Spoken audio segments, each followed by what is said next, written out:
just want to come back up to. And do we have any questions from the audience?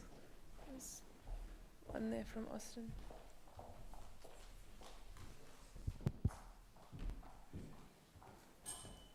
I've got a general, is that right?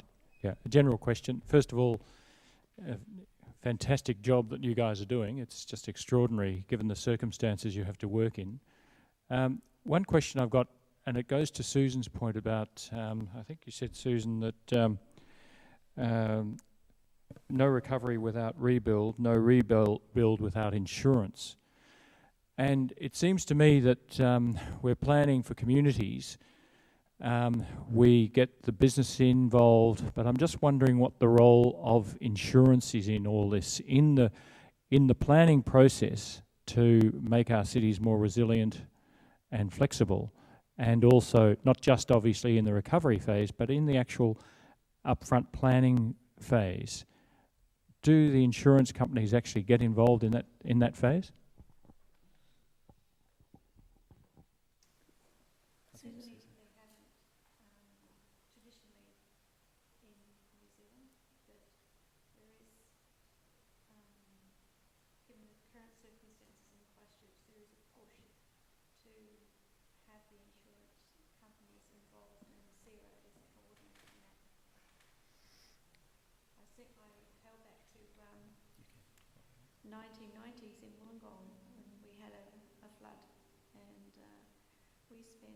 After the initial recovery, we spent at least a year and a half fighting very publicly with the insurance companies, as you have here in Queensland, for the same reason. They had some kind of fine print that said it's rising water, it's deluge, it's flood, it's, So Christchurch is hoping to avoid that kind of thing happening again. I don't know how successful they will be. The insurance companies, as you know, are driven by different things.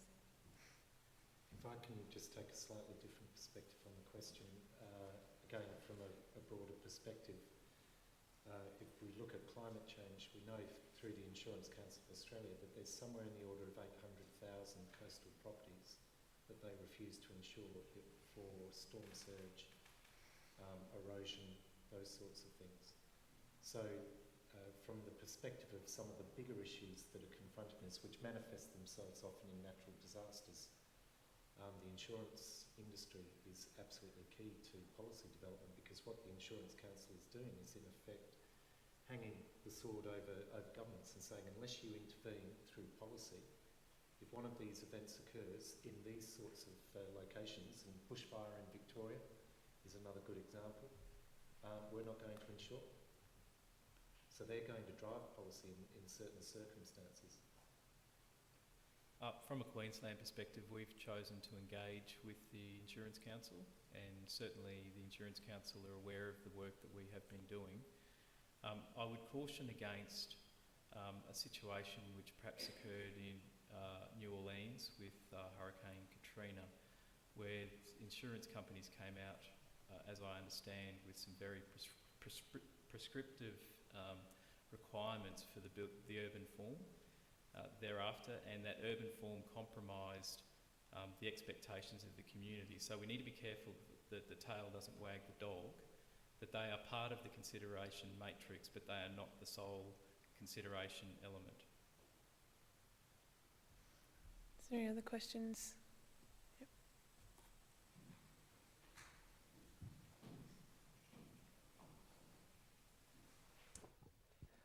My question's for anyone on the panel, really.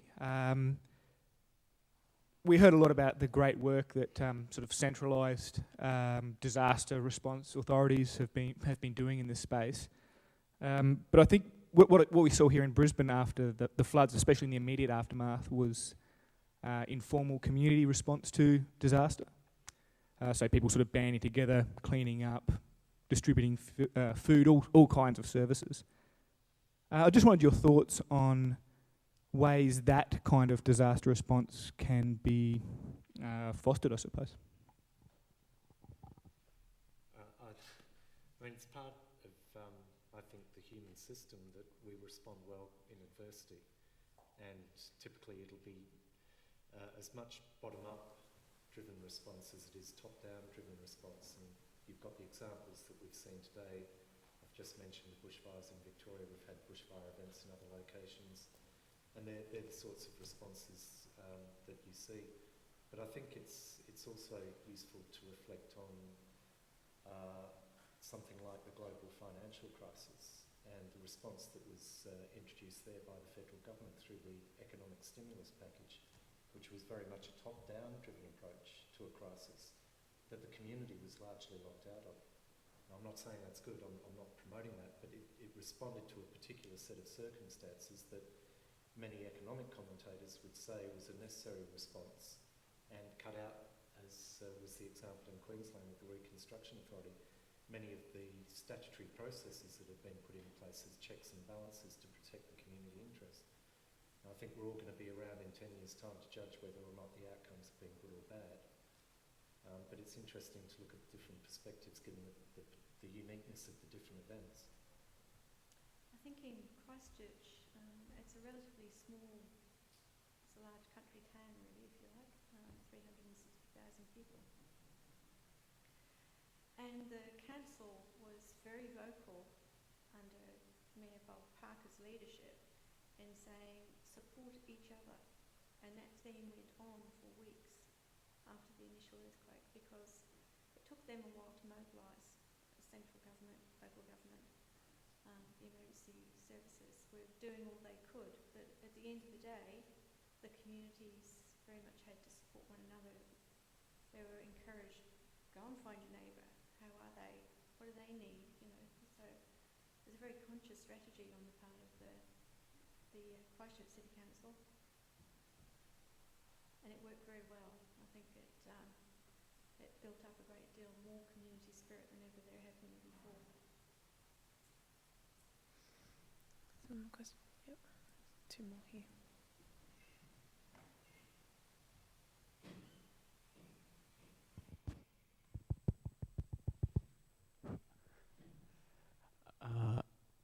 Hi, my name's Jay from Toowoomba Regional Council. My question is for Neil. You mentioned evidence-based planning and planning beyond the electoral cycle. With the current planning system and the current political system, how do you envision the relationship between the two will evolve to facilitate such an outcome? Is he one of yours, Di? I told you these things can be career limiting.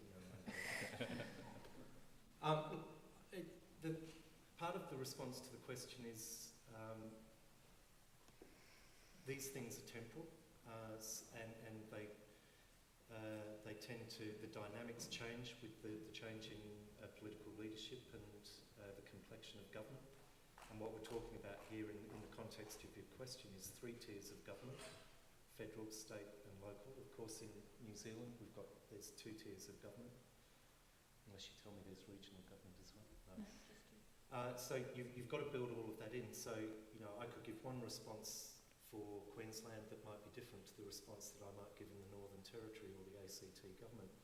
But just as a sort of generic response, my expectation, and through the advocacy work that I've been engaged in with a number of organisations, is that you build up a level of understanding and bipartisan support for the urban agenda, because that's generally what my interest is, to the point that even if governments change, there's going to be some continuity over time of interest and investment in that particular aspect of society that then supports states, territories, local governments, industry and communities investing in something that they can have confidence in over the long haul.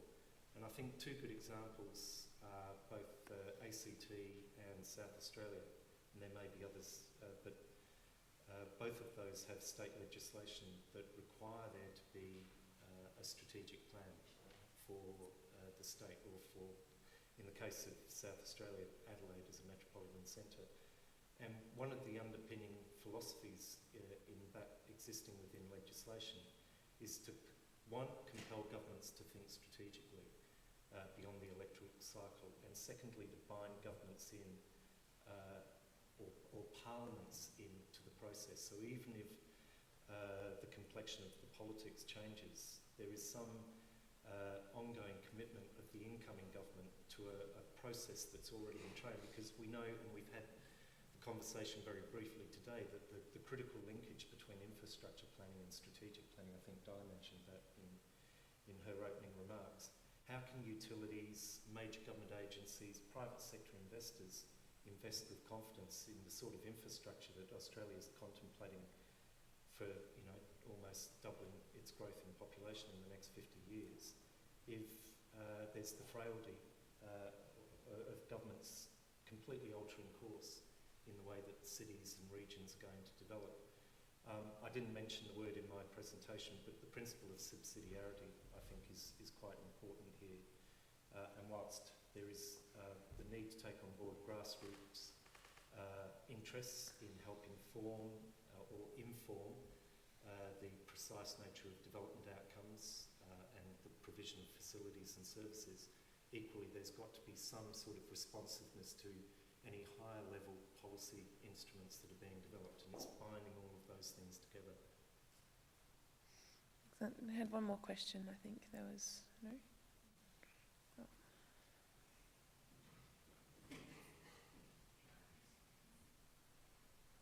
I'd like to thank all the speakers for a fascinating afternoon.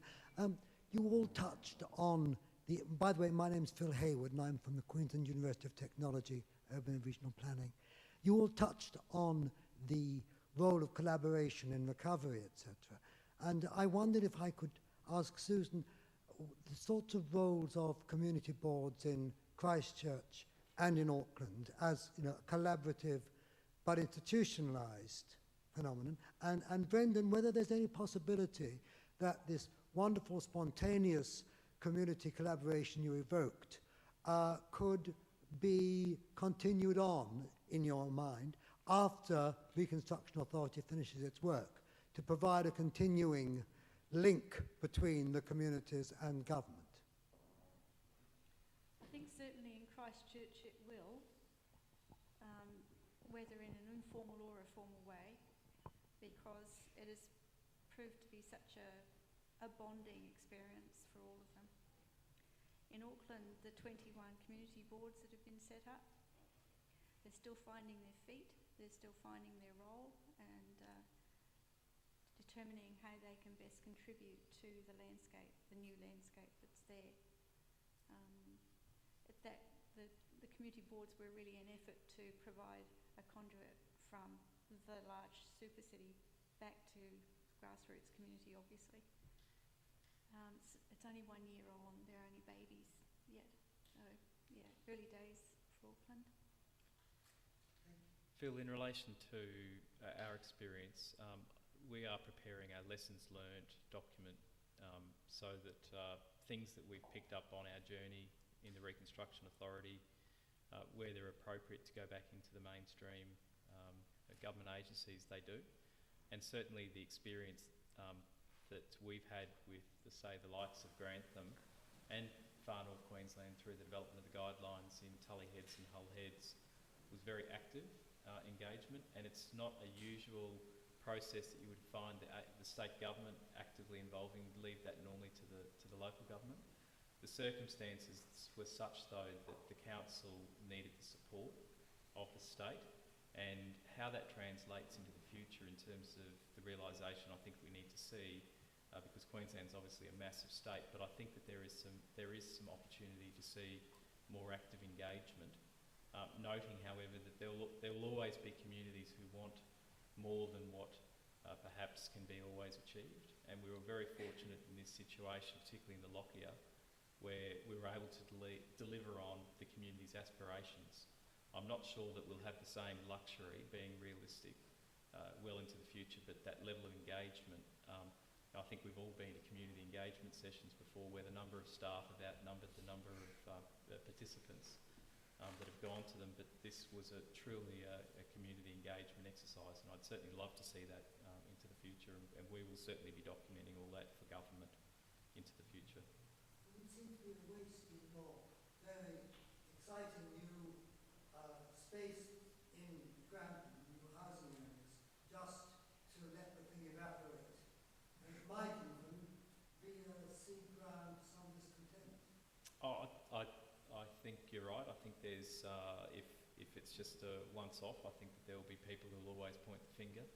I personally would like to see it continued on. I guess as part of the process when government sits down and looks at all of the things, including how we administer funds and how we get value for money and how we deliver fast tracking and how we get rid of the red tape. I think that there will be a myriad of different deliverables well into the future, Phil, and the consultation is one for me that I would love to see more actively engaged.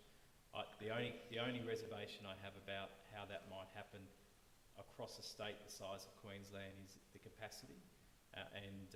You make commitments at times, and if you don't honour those commitments, you suffer the consequences. And I think I would be cautious about making that level of commitment across a state the size of Queensland.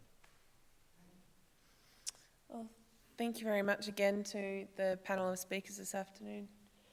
Oh, sorry.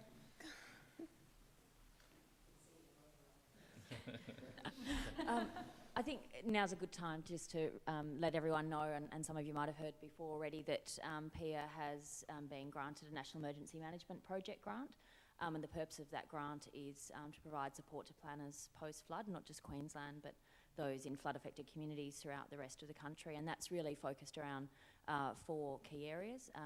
One of them is in providing an outreach service for planners to go and visit those communities, sort of building on the work that we've done in Sri Lanka post-tsunami. There's a mentoring service which is to partner with planners in flood-affected communities and to help them go through this process. They've been doing some hard times, I guess, in those councils now, and it's really about working with them to help support them through this process, particularly after such a long period of time of being in the trenches, trying to get things done, trying to get people back into their homes. Also a series of professional development events around the country, and continuing to build the resources on the website around dealing with flood-affected communities. So PIA is really keen to assist in these areas, and if there's time for just a little briefing, I'd be interested to hear from Susan how the New Zealand Planning Institute is looking at Christchurch and what opportunities there are for the institutes to look at these things. Sure. First of all, that's remind me, I've been very naughty and omitted to give our heartfelt thanks to PIA, because when the first set of quakes happened, we had contact with PIA, and I was looking for experts in disaster recovery that we could borrow, and PIA just stepped up to the mark brilliantly and offered. So very much appreciated that, and all the kind thoughts that came from PIA at the time of the disaster.